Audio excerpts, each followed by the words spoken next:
अस्सलाम वालेकुम and welcome to तख्लीक, जहां हम आपके लिए लाते हैं latest updates, insights, tips and tricks regarding real estate industry, ताकि आप अपना हलाल का कमाया हुआ पैसा महफूज जगह पर लगा सकें। आप सबको पता है कि पिछले कुछ अरसे से प्रॉपर्टी की मार्केट बहुत डाउन है, लेकिन इस डाउन मार्केट में कैसे प्रॉफिट कमाया जा सकता है, आज की वीडियो में आपको इसके बारे में बताएंगे। आपको डेटा के साथ मैं बताऊंगा, प्रूफ करूंगा कि इस तरह के खराब मुल्की हालात में और डाउन मार्केट में प्रॉफिट कैसे कमाया जा सकता है। तो stay tuned and watch the video till the very and.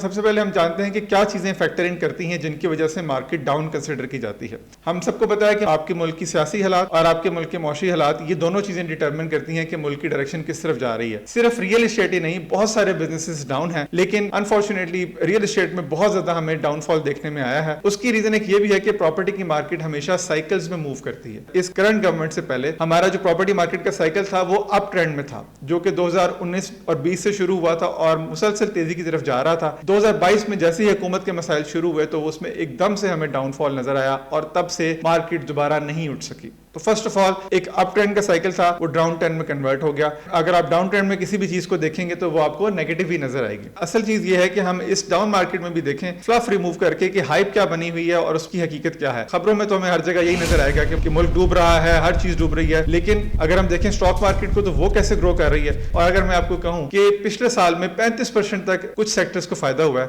तो would you believe? I think not. लेकिन यही चीज मैं आज आपको स्क्रीन पे लेके जाऊंगा और डेटा के साथ दिखाऊंगा कि ये कैसे पॉसिबल है। आपको पता है कि हम इससे पहले की वीडियोस में भी बताते आए हैं प्रॉपर्टी के मार्केट में कौन से एरियाज ऐसे हैं जो ग्रो कर रहे हैं, कौन से स्टिल हैं और कौन से डाउन हैं। जब प्रॉपर्टी की मार्केट में जब तेजी आती है उसमें सबसे ज्यादा रोल होता है इन्वेस्टर का। इन्वेस्टर वो आप समझ ले एक एंटिटी होती है जो जिसने थोड़ी देर के लिए शॉर्ट टर्म इन्वेस्टमेंट करनी है, उसकी कोई रियल नीड नहीं होती, उसने पैसा डालना है और प्रॉफिट लेके निकल जाना है। तो जब वो सुबह शाम बाइंग कर रहे होते हैं तब हमें लगता है कि हमें प्रॉपर्टी डीलर्स कहते हैं जी बहुत बाइंग हो रही है, सुबह एक और रेट है, शाम को और रेट है, अगले दिन और रेट है। इन जनरल हमें ये परसेप्शन मिलता है प्रॉपर्टी बहुत ऊपर चली गई। इसका नुकसान ये है कि जो घर पहले 10-15 साल पहले 25 लाख का 5 मरले का मिल जाता था, बना बनाया घर, वो आज इन्वेस्टर के इन्वॉल्वमेंट की वजह से वो एक घर करोड़ रुपए का जा चुका है और एक आम आदमी के लिए घर लेना बहुत मुश्किल हो गया। तो ये मैंने आपको बताया कि मेजर प्लेयर जो मार्केट का होता है वो इन्वेस्टर होता है, जो एक किस्म का मार्केट को ड्राइव कर रहा होता है। सेकंड हमारे पास यूजर होता है जो जनरल यूजर होता है। तो फर्स्ट ऑफ ऑल जब मार्केट डाउन होती है, इन्वेस्टर मार्केट से निकल गया तो आपको लगा कि मार्केट डाउन हो गई है। तो क्या मार्केट वाकई डाउन हो गई है या मार्केट में जेन्युइन यूजर आ गया है, ये अब हमने देखना है। तो जेन्युइन यूजर होता है वो अपनी नीड के हिसाब से और अपनी जेब के हिसाब से डिमांड क्रिएट होती है। अनफॉर्चुनेटली जो हमारे मुल्क के मुआशी हालात रहे हैं ओवर द लास्ट 2 ईयर्स, वो हमने देखा है कि महंगाई बहुत बड़ी है, इन्फ्लेशन ने 38% तक को टच किया है। ऑल दो अब उसमें कुछ कूल डाउन का इफेक्ट नजर आ रहा है, लेकिन ये इस बात से इनकार नहीं है कि एक आम आदमी के ऊपर इसका बहुत बुरा असर पड़ा है और वो बिजली के बिलों से लेकर पेट्रोल की प्राइसेस से लेकर हर चीज में उसका हाथ बहुत तंग हो गया।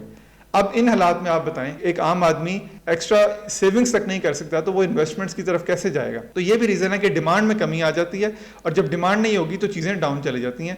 ये मैंने कुछ चीजों के आपके सामने शेयर किया जिन फैक्टर्स की वजह से मार्केट डाउन हो गई। आपको पता है हमने अपनी पिछली वीडियोस में भी ये शेयर किया था कि रावलपिंडी, इस्लामाबाद में या बड़े शहरों में प्रॉपर्टी की कीमत 35 से 60% तक नीचे जा चुकी है। असल में वो देखें तो वो कौन सी प्रॉपर्टी है, वो प्रॉपर्टी वो फाइल्स हैं और वो सोसाइटीज हैं, वो प्लॉट्स हैं जो कि एग्जिस्ट ही नहीं करते। और हमने साथ साथ में ये भी हाईलाइट किया था कि जो भी डेवलप्ड सोसाइटीज हैं लाइक CDA या फैसल टाउन, B17, वहां प्रॉपर्टी के प्राइसेस उस तरह से नीचे नहीं जा रही, रादर वो स्टेबल हैं या फिर ऊपर की तरफ जा रही हैं। तो अब इस पॉइंट को प्रूव करने के लिए अब हम चलते हैं स्क्रीन की तरफ और मैं आपको बताता हूं रियल एस्टेट के किस एरिया में और किस किस्म की प्रॉपर्टीज जो हैं वो ग्रो कर रही हैं। जी, ये आप स्क्रीन पे देख सकते हैं, मेरे सामने एक पोर्टल खुला हुआ है। तो मैं सिर्फ इस्लामाबाद की बात नहीं करूंगा, I would like to include जो हमारे मेजर सिटीज़ हैं उस पर फोकस करूंगा। और अगर आप देखें मैंने लाहौर को सिलेक्ट किया हुआ है। अगर आप इसका ट्रेंड देखें पिछले 1 साल में जो हाउसेस का ट्रेंड है, ये देख सकते हैं आप, प्रॉपर्टी की जो टाइप है वो हाउस है। और अगर आप इसमें किन लोगों ने अगर इन्वेस्ट किया है तो सिर्फ लाहौर में 1 साल में प्रॉपर्टी की वैल्यू जो बिल्ट हाउसेस हैं उसकी वैल्यू 11% तक इंक्रीज हुई है। इसी तरह अगर हम कराची में देखें तो कराची में भी आपको 17% तक इंक्रीज नजर आया। ठीक है, इसी को अगर हम अब इस्लामाबाद की तरफ ले आते हैं, फिनोमिनल। अगर आप यहाँ पर देखें तो इस्लामाबाद में पिछले 1 साल में जो बिल्ड हाउसेज हैं उसकी वैल्यू 34% इंक्रीज हुई है। बहुत सारे लोगों ने इन हालात में बैंक्स में अपनी अमाउंट रखी होती थी क्योंकि बैंक इंटरेस्ट रेट 22% तक था, लेकिन स्टिल इन्फ्लेशन 38% तक थी।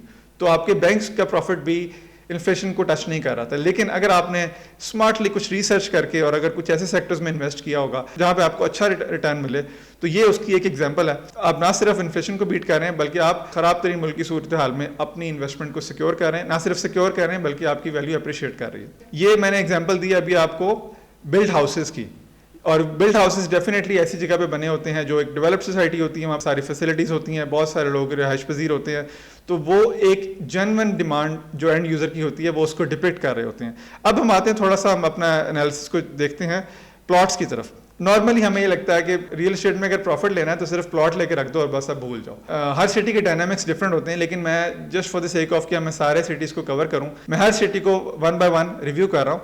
हम किसी एक सिटी की डिटेल में नहीं जा रहे। तो कराची में अगर आप हम देखें तो कराची में 23% तक इंक्रीज आया रेजिडेंशियल प्लॉट्स का। ये एरिया टू एरिया वेरी करता है। तो ये देखें इस्लामाबाद में जो प्लॉट्स का इंक्रीज आया वो 20% आया, which is a difference of 14%। अगर हमने हाउसेज के साथ कंपेयर करें तो हाउसेज में 34% तक इंक्रीज हुआ था और यहाँ पर 20% इंक्रीज मिला, जिसका मतलब है कि बैंक्स भी इससे ज़्यादा रिटर्न दे रहे थे और आपकी इन्फ्लेशन भी बीट नहीं हो रही थी। तो ऑब्वियसली एक जेन्युइन यूज़र की जो फर्स्ट चॉइस है वो बैंक्स थी। जिनके पास पैसे पड़े हुए थे उनकी फर्स्ट चॉइस बैंक्स थी, और जिनके पास नहीं थे वो बेचारे तो इन्फ्लेशन से ही गुजारा कर रहे थे। और ये देखिए लाहौर का डाटा, लाहौर में और भी ज़्यादा कम हमें वैल्यू नज़र आ रही है। प्लॉट्स की मार्केट बहुत डाउन थी और साल में सिर्फ 8% आपको रिटर्न मिला है, विच मीन्स कि अगर आप इन्फ्लेशन से इसको कंपेयर करें तो आप स्टिल माइनस में जा रहे हैं। तो ये छोटा सा एक एनालिसिस था आपको आइडिया देने के लिए। नंबर 1, अगर मुल्क की सूरत हाल ख़राब है, मार्केट डाउन है, तब भी आप स्मार्ट इन्वेस्टमेंट्स कैसे कर सकते हैं। सिर्फ आपको थोड़ी सी रिसर्च करने की ज़रूरत है। आपको मुल्क की सूरत हाल का पता होना चाहिए, मार्केट पे आपकी नज़र होनी चाहिए, आपको अच्छी अपॉर्चुनिटीज़ को आइडेंटिफाई करना आना चाहिए। यह एग्जाम्पल थी सिर्फ हाउसेज की या फिर रेजिडेंशियल यूनिट्स की। जैसे मैंने आपको शुरू में जिक्र किया कि रियल एस्टेट की मार्केट साइकिल्स में मूव करती है, क्योंकि अभी एक डाउन ट्रेंड चल रहा है जो कि पिछले 2-3 साल से चल रहा है और बहुत जल्द ही ये डाउन ट्रेंड अप ट्रेंड में कन्वर्ट होने वाला है। सेकेंडली, जब से हमारे इलेक्शंस हुए हैं तो हमारे मुल्क में कुछ स्टेबिलिटी आ चुकी है। In terms of political situation हमारे मुल्क में बेहतरी आ चुकी है। इसके अलावा सबसे जो की इंडिकेटर है वो है इंटरेस्ट रेट। इस किस्म की खराब मार्केट में जब मुल्क में कोई बिजनेस की अपॉर्चुनिटीज नहीं होती, आपके जो बैंक्स हैं मुल्क में जो इंटरेस्ट रेट था वो 22% को टच कर रहा था, तो सारे इन्वेस्टर्स ने, सारे एंड यूजर ने अपना पैसा सुकून से बैंक्स में रखवाया हुआ था। They were enjoying a profit of 22%। Recently वो इंटरेस्ट रेट कट किया गया है और स्टेट बैंक ने भी इंडिकेट किया है, डिफरेंट सोर्सेज से ये खबर भी आई है कि वो मजीद कम होगा इस साल तक या अगले साल तक, वो 14-15% तक आ जाएगा। तो जैसे ही ये होगा तो आपकी इन्वेस्टमेंट बैंक से निकल के स्टॉक मार्केट में या फिर रियल एस्टेट में आना शुरू हो जाएगी। हमें इंडिकेटर्स ये बता रहे हैं कि पैसा अब रियल एस्टेट में आना शुरू होगा। किन सेक्टर्स में डिमांड एग्जिस्ट करती है वो मैंने आपको बता दिया, जिनमें डिमांड एग्जिस्ट करती है वो ऊपर जा रहे थे। अब उसके अलावा जो कमर्शियल सेक्टर है, कमर्शियल प्लॉट्स हैं और जो फ्लैट्स हैं, वहाँ पे भी बड़ी डिमांड जनरेट होगी। जितने भी बड़े शहर हैं वहाँ पे, कराची में ऑलरेडी फ्लैट्स का ट्रेंड है, इस्लामाबाद में भी फ्लैट्स का बड़ी तेज़ी से अर्बन माइग्रेशन हो रही है, बहुत सारे लोग शहरों से मूव कर रहे हैं। उसकी वजह से वर्टिकल लिविंग को प्रमोट किया जा रहा है, बहुत सारे प्रोजेक्ट्स इस पर बिल्ड हो रहे हैं और अर्बन माइग्रेशन की वजह से ये आज नहीं तो कल ये सब फुल हो जाएंगे। तो जो आपकी फ्लैट्स की डिमांड है वो भी बढ़ जाएगी। अगर आप लोग डरे हुए हैं या आप लोग प्रॉपर्टी में इन्वेस्ट करने के लिए कंसिडर कर रहे हैं, आई पर्सनली थिंक कि नाउ इज द टाइम।